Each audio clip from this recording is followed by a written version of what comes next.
As a result of GPU manufacturers charging flagship or enthusiast prices for what is essentially mid-tier hardware, this has led to a nosedive in GPU demand. With low interest in GPUs, this will have an impact on prices. Now, they definitely aren't close to where they should be, but it's nice to see progress being made, and hopefully in the near future we can reach the point where building a PC doesn't feel so daunting. Let's discuss that in this video. This video is brought to you by GeekNook, the ultimate destination for mini Intel NUC PCs. With their sleek designs and powerful performance, GeekNook brings technology enthusiasts the best computing experience in a compact package. Their website is a gateway to a world of innovative technology where you can browse and discover a wide range of mini PCs designed to elevate your computing experience. The best part is that they sell NUCs at a wide variety of price points, so there's something for everyone. One standout product is the NUC 12 Enthusiast Serpent Canyon.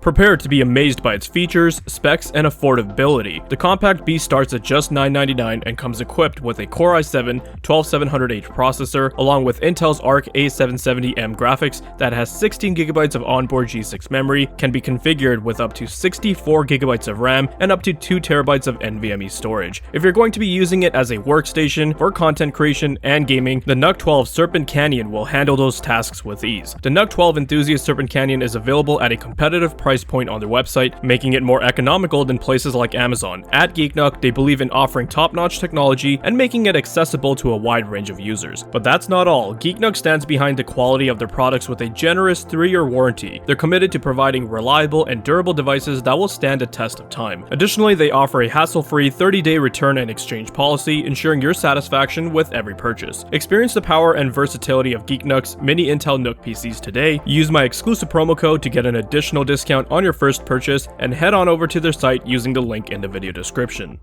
Hey, what is going on, guys? Danny here. Welcome back to the channel, and I hope you've all been doing well. We've got various topics to talk about surrounding GPUs, prices, and more that I think will make some of you guys a bit more optimistic on the GPU market. Beginning with the RTX 4080, this graphics card, just like the rest of the 40 series, seriously missed the mark with its targeted segment. When we think of the X80 class, we think of powerful GPUs that are comparable to the flagship or ultra enthusiast, right? Not quite as fast, and they're slimmer when it comes to the memory buffer, but if we take a look at the RTX 3080, for example, it was a cut-down GA102 die, so on the same chip as the RTX 3090, and while I personally think it should have had more than 10GB of VRAM, it still performed within a striking distance of the RTX 3090. When these cards were announced, the 3090 launched for $1499, and the 3080 launched at $699. So you had your ultra enthusiast GPU with lots of VRAM that was targeted towards those that wanted the best and perhaps were using it for content creation and needed a lot more VRAM, whereas for most high-end gamers, the RTX 3080 made a lot more sense to buy as it was less than half the price, but delivered like 90% of the performance.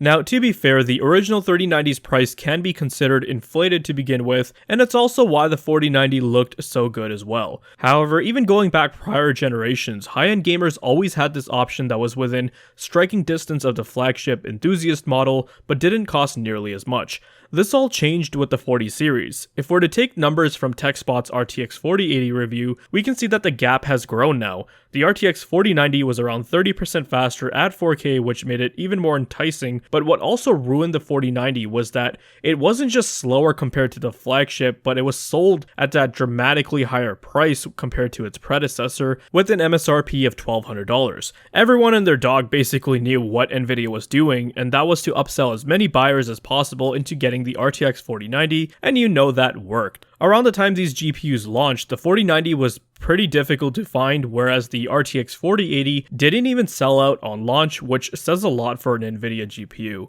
And taking a look at Steam's recent hardware survey, we can see the 4090 is in a higher position when compared to the RTX 4080. Furthermore, it wasn't just a dramatic price increase, but you were also getting less hardware with the 4080. This picture from this comment I saw on VideoCards' website puts things into good perspective.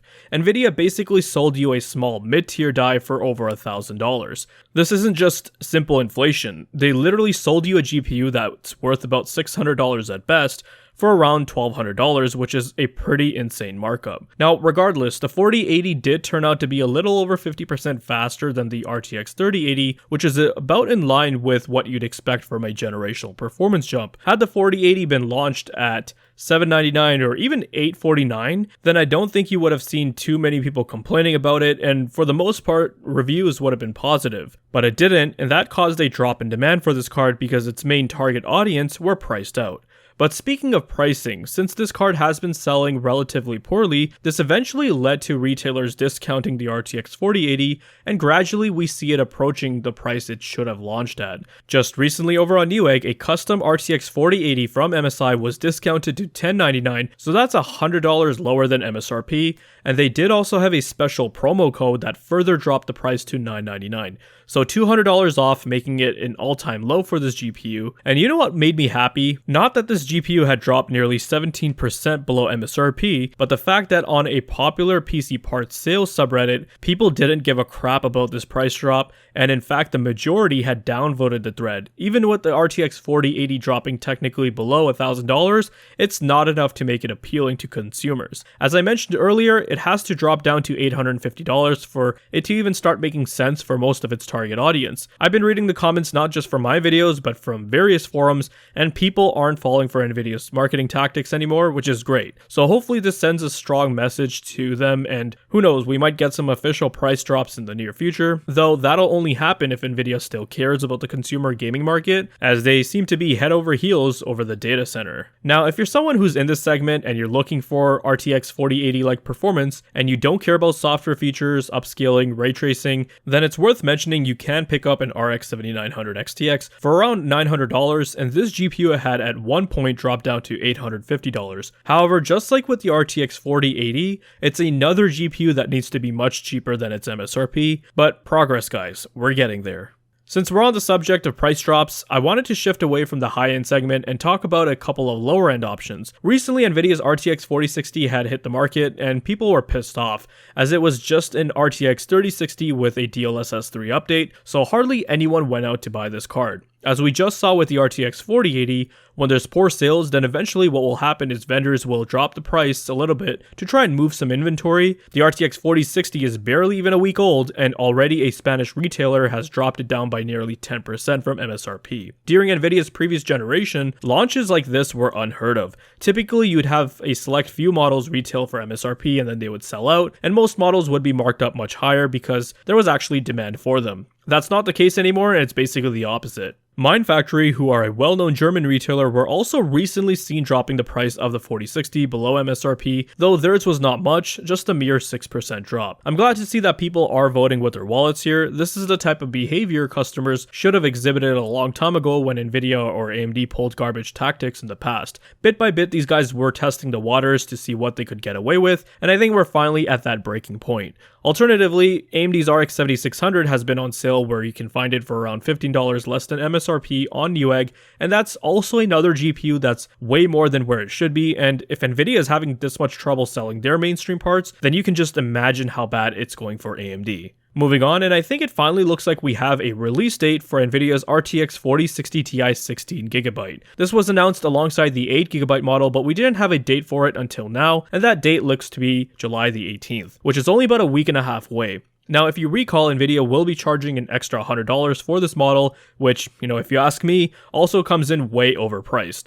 Considering how cheap G6 memory has become, there should have only been a 16GB model to begin with, and it definitely shouldn't have been $499. It's actually hard to say that with a straight face. $500 for an X60 class GPU, when in actuality, it's more like a 4050 Ti, and that is just absurd to me. This is another GPU that will be added to the pile of cards that nobody will end up buying, at least I hope not. While that large 16GB of VRAM may seem appealing, it's important to remember that you'll be hitting the limit of this GPU before the VRAM limit even becomes a major factor. Also, 16GB on a card with such a slim memory bus is just comical. I honestly wouldn't be surprised if there are some scenarios where this thing is still barely faster, if at all, compared to the RTX 3060 Ti. Reviews for this card are going to be very intriguing to say the least. Anyways guys, that'll do it for me. We'll touch base in the next video. If you guys found this video to be informative and entertaining, then leave a like. Let me know your thoughts and comments down below. Be sure to check out the video description for cool links and ways to support the channel, such as using my Amazon affiliate link. And if you're interested in seeing more content like this, then consider subscribing, I'd greatly appreciate it. Thank you guys so much for watching, take care, and I'll see you in the next one.